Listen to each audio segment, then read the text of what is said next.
Hello বন্ধুরা, good morning. তোমরা কেমন আছো? আমার প্রচণ্ড জ্বর, তার ছাদে আসলাম, ভাবলাম তোমাদের একটা খুব সুন্দর জিনিস দেখাবো বলে আমি আসলাম। কারণ কি বলো তো, তোমরা তো প্রত্যেকে জানো যারা আমার ভিডিও দেখো যে আমার ঠাকুর ঘরটা হচ্ছে ছাদের মধ্যে। তো আজকে আমি বৃহস্পতিবার, এ দেখো সব ফুল নিয়ে আসা হয়ে গেছে, এই দেখো ফুল নিয়ে আসা হয়ে গেছে। তারপরেও আমি ভাবলাম না, ছাদে যাই, গিয়ে দেখি গাছের কি অবস্থা, কি ফুল ফুটেছে না ফুটেছে। তাই ভাবলাম যে ক্যামেরাটা খুলেছি যখন, তোমাদের সঙ্গে একটু শেয়ার করি। দেখো আমার কাছে কিরকম ফুল ফুটেছে, তোমাকে দেখাই।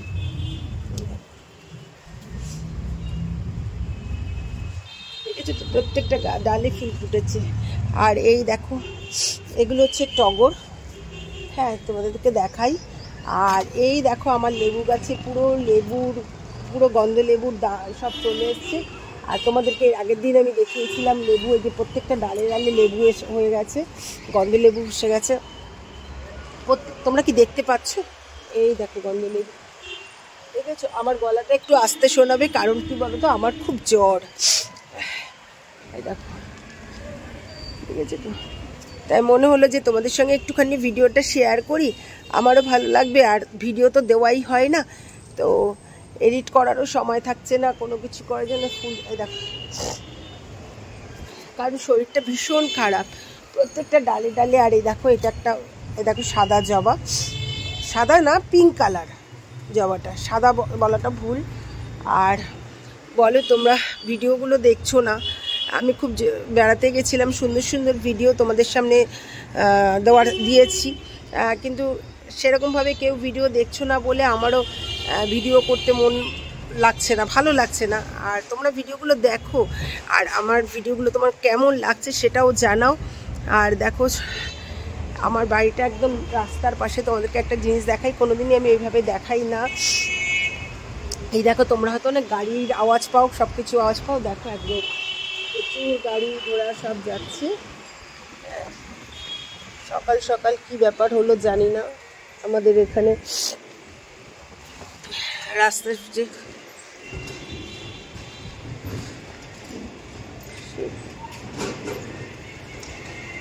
কি হলো জানি না, বাড়ির সামনে পুলিশ এসছে কেন বুঝতে পারছি না, হয়তো কোনো কাজে দাঁড়িয়েছে গাড়ি। তো যাই হোক, তোমাদের ভিডিওগুলো কেমন লাগছে একটু জানিও সবাই, হ্যাঁ। আর আরেকটা কথা বলছি, সামনের দোল কে কেমন, দোলে কি করছো সেটাও জানিও। তোমাদের বসন্ত উৎসবটা কেমন করে করছো সেটাও জানিও। অবশ্যই বসন্ত উৎসব করবো, তোমরা সেই বসন্ত উৎসবের ভিডিও অবশ্যই পাবে, দেখতে পাবে। আর অ্যাকচুয়ালি কি বলো তো, প্রত্যেক বছর যেরকমভাবে প্রিপারেশান নিই বসন্ত উৎসবের জন্য, এবছর আর সেটা নিতে পারছি না, কারণ আমার নিজের শরীরটা ভীষণ একদম সাথ দিচ্ছে না। বেশ কিছুদিন ধরেই না, মানে এত ঠান্ডা লেগে যায়। আর একটা প্রবলেম হতো, যেটা হচ্ছে এবার একটু বসে নিই, জানো তো, ছোট্ট মানে মাথাটা ঘুরছে, তাই ভাবলাম একটু বসেই নিই। তো যেটা বলছিলাম তোমাদেরকে, অনেক দিন ধরে তোমাদেরকে সব কিছুই বলি। আর অনেক দিন ধরেই আমার শরীরটা খারাপ, তো টানের মতো প্রবলেম হতো। অনেক টেস্ট অনেক কিছু করানো হচ্ছে, অনেক ডাক্তার দেখানো হচ্ছে, কেউ অ্যাজমা বলছে, কেউ করছে। তারপরে লাস্ট অফ অল তো টেস্ট করালাম সব। অ্যাকচুয়ালি আমার ডাস্ট অ্যালার্জির থেকে টানের প্রবলেম হচ্ছে, মানে শ্বাসকষ্ট হচ্ছে যখনই ডাস্ট অ্যালার্জি কিছুই হয়, তখনই এবার সেটা তো হচ্ছেই, তার মধ্যে দিয়ে খাওয়া দাওয়ার, মানে আলুটা খেলেও সেটা অ্যালার্জি হচ্ছে, মানে আমার আলু খাওয়া খেলেও অ্যালার্জি, এরকম একটা ব্যাপার। তো সেই কারণেই এখন আমি একদম মানে করে দিয়েছি, হোমিওপ্যাথিক চিকিৎসার মধ্যে চলে যাচ্ছি। যে হোমিওপ্যাথিক চিকিৎসাটা করার পরে, মানে শুরু করেছি আজকে আমি ধরো 10 দিন ধরে। তো ওই ব্যাপারটা যেটা মানে অ্যালার্জি, যেটা টানের কষ্টটা, সেটা এখন আর আমার খুব একটা, মানে 7-8 দিন ধরে সেই ব্যাপারটা খুব একটা নেই। জানি না, দেখি কি দাঁড়ায়। অ্যাকচুয়ালি কী বলো তো, আমার বাড়িতেই ডাক্তার বসেন, আমার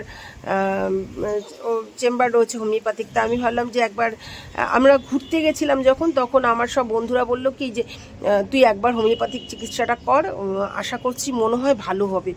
তো দেখলাম যে হোমিওপ্যাথিক চিকিৎসাটা আমি 8-10 দিন ধরে শুরু করে দিয়েছি।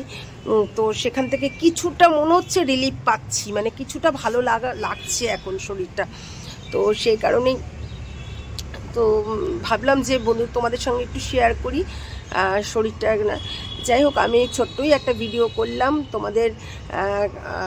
আবার বলছি, দেখো তোমরা, আর সামনে বসন্ত উৎসব আসছে, আর বাচ্চাদের তোমরা দোল খেলতে দিও একটু। আমরাও তো ছোটোবেলায় প্রচুর দোল খেলেছি, মানে আমরা বিভৎসভাবে দোল খেলেছি, এখন তো বাচ্চারা সেটা খেলতেই পারে না। যাই হোক, সবাই খুব আনন্দ করো দোলে, আর বেশি দিন নেই, 14 তারিখ দোল, সবাই মজা করো। চেষ্টা করব তোমাদের দোলের ভিডিও, মানে বসন্ত উৎসবে আমরা যে বসন্ত উৎসব প্রত্যেক বছর করি, আমি গত বছরও দিয়েছিলাম বসন্ত উৎসবের ভিডিও। তো আমরা প্রত্যেক বছর মাঠে জানো তো ন্যাড়া পোড়া করি। ছোটোবেলায় তোমরা কারা কারা করেছো সবাই কমেন্ট করো। আমরা তো প্রচুর করেছি, তো সেই জন্য এবার আর ন্যাড়া পোড়াটা করতে পারছি না। কারণ কি বলো তো, আমাদের যেহেতু মাঠের মধ্যে বাচ্চাদের ফুটবল ক্যাম্প হয়, তো সেখানে কি হয়, মাঠটা নষ্ট হয়ে যায়। কারণ যতই পরিষ্কার করি না কেন, বাচ্চারা তো পুরো খেলে, তো সেই কারণে মাঠে একটু প্রবলেম হয়, যার কারণে এবছর আমরা ন্যাড়াপোড়াটা করছি না। তো বসন্ত উৎসবটা খুব চেষ্টা করব, মানে যতটা পারবো সুন্দর করে করার, আমার সব ছেলে মেয়েদের নিয়ে। আমার নিজের একটা ছেলে, কিন্তু আমার প্রচুর ছেলে মেয়ে আছে জানো তো। তাদের সঙ্গে তোমরা তো হয়তো গত বছর আমার যারা বসন্ত উৎসবের ভিডিও দেখতে পেয়েছো, তো এবছরও ইচ্ছে আছে বসন্ত উৎসব করার। তোমরা দেখো, মাঠেই করব। প্রত্যেক বছর আমরা যেরকম করি সেই রকমই চেষ্টা করবো। আর দেখো পাখি ডাকছে, দেখেছো? ওই দেখো, তোমরা দেখতে পাচ্ছ পাখি ডাকছে। তো এবছরও করব, তোমরা দেখো ভিডিওগুলো অবশ্যই। তো চেষ্টাই করবো তো তোমাদেরকে ভিডিওগুলো দেওয়ার। আর ভগবানের কাছে প্রার্থনা করো আমি সুস্থ হয়ে যাই।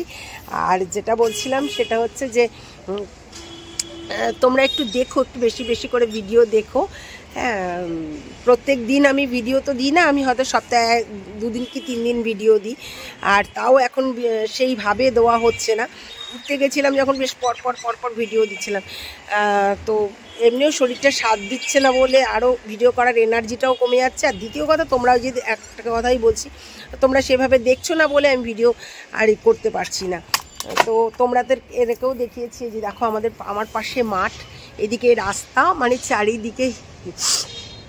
2 দিন ধরে একদম বিছনা শুয়ে আছি, তাই ভাবলাম যে যাই ছাদে গিয়ে একটা ছোট্ট ভিডিও বানাই, যতটুকু পারবো তোমাদের সঙ্গে একটু বক করে ভিডিও দেবো। আর যাই হোক, আর ভিডিওটা বড় করব না।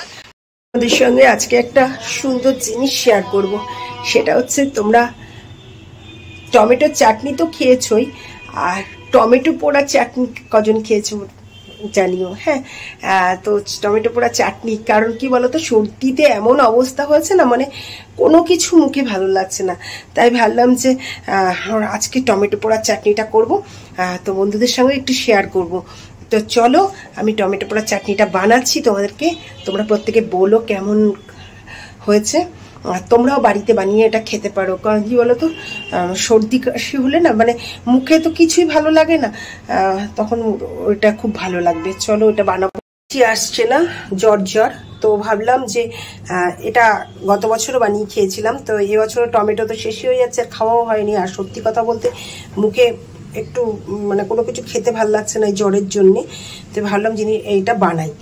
তো দেখো, টমেটোর চাটনি বলতে পারো, আচার বলতে পারো, যেটাই টমেটো পোড়া মাখা। তোমরা এটা ডালের সাথে বা এমনি রুটির সাথে, পরোটার সাথে খেতে পারো। আর চলো এটা কিভাবে বানাবো তোমাদেরকে দেখাচ্ছি। এটা কিচ্ছু না, আমার যেটা লাগবে সেটা হচ্ছে এই উপকরণের সাথে লাগবে হচ্ছে, এই দেখো 2টো শুকনো লঙ্কা দিলাম, এই লাগবে।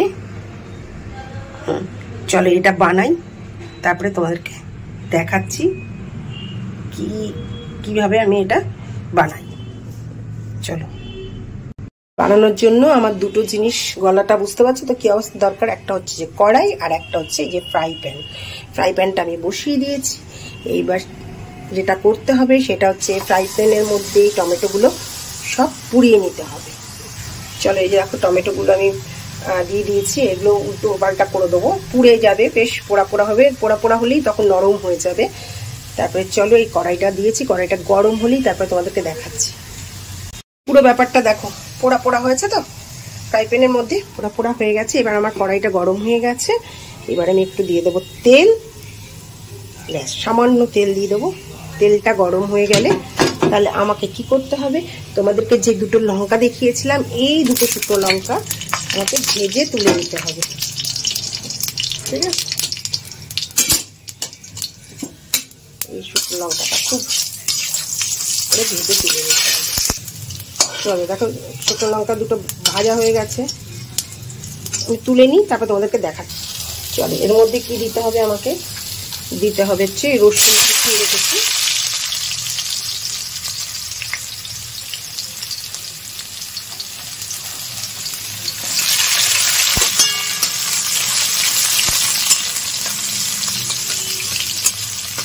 এই রসুনটা একটু লাল লাল করে ভাজা হয়ে গেলে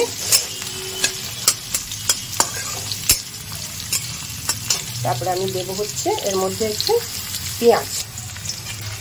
দেখো আমার লাল লাল রসুনটা ভাজা হয়ে গেছে, এর মধ্যে আমি কি দেবো, এর মধ্যে দিয়ে দেবো পেঁয়াজ কুচি।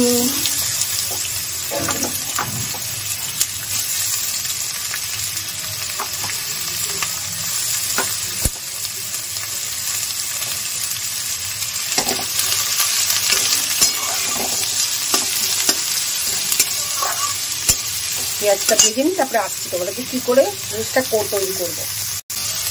সামান্য নুন দিয়ে দেবো, যখন মাখবো তখন আবার স্বাদ মতো নুন মিষ্টি দেবো। একটু একটু ভাজা হয়ে গেলে তারপর তোমাদেরকে দেখাচ্ছি, আমি আসছি আবার। এই শুকনো লঙ্কা দিলাম, এর মধ্যে নুন দিলাম, এই নুন দিয়ে যে শুকনো লঙ্কাটা করেছিলাম এটাকে সুন্দর করে একটুখানি, মানে আমি যদি টমেটোগুলো দিই তখন এই শুকনো লঙ্কাটা এরকম করে কি করা যাবে না, সেই কারণে আমি